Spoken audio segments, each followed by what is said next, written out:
Walang gamot ang kamatayan, may lunas ang karamdaman. Ray Herbal Food Supplement, dito ka tatagal. Ay herbal na mabisa.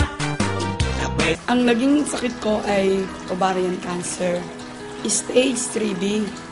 Nung matukas namin, nung biopsy yung kinuha sa akin. Nung magpa-check up kami sa doktor, sinabi niya sa akin kaagad, nabigla ako.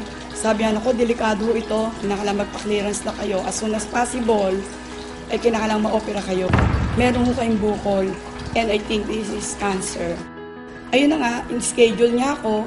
Sabi niya sa akin, December 18, 2008, o-operahin ka namin. Nung in-schedule na ako, tinanggal yung aking myoma, bukol, at talagang major operation. Binayaran ko, almost 300 plus thousand. Sabi ko, Diyos ko, na-ibenta namin yung sakyan namin, dapat maging hanap buhay namin. Dumating pa yung sandali na wala na akong gana, namamayat pa ako, may nararamdaman ako, lahat masakit ang katawan ko. Hanggang sa dumating nung January 10, hindi na ako makahinga, parang mamamatay na ako. Di sinugod ulit ako ng husband ko sa hospital. Sinabi agad na stage 3B. And as soon as possible, kinakalamaki mo kayo. Mga 6 session ho yan. Ilang magkano naman yung isang session yan? Sabi niya, 50,000. Di 150 na yun sa 6, Tapos sabi niya, bukod pa ho yung radiation na 60,000.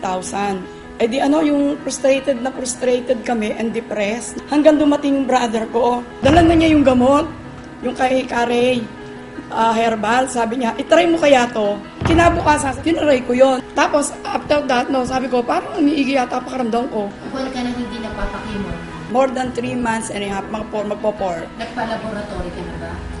Hindi pa naman. Hindi pa. Oo, pero magpapalaboratory ako para malaman ko talagang wala na totally. Nagpunta ko dito sa office ni Bitag upang patunayan ko na talagang wala na ang cancer cells sa loob ng aking katawan. Ito, ipinakikita ko sa inyo na talagang wala akong kumalat na cancer cells sa loob ng aking katawan. At ako'y lumalakas pa ako.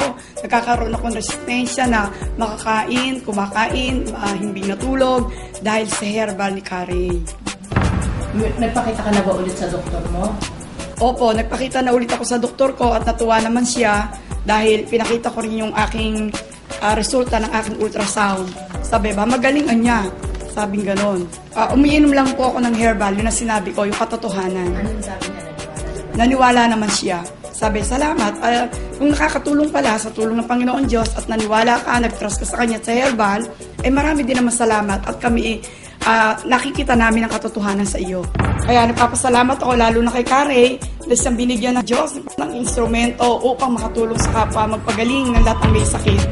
Mabuti na lang at natuklasan namin yung Carey Herbal na nagpagaling sa asawa. Actually nga po, yung hipag ko, nung makita siya nung mga January, February, ang sabi sa kanya, akala namin hindi ka natatagal ng May.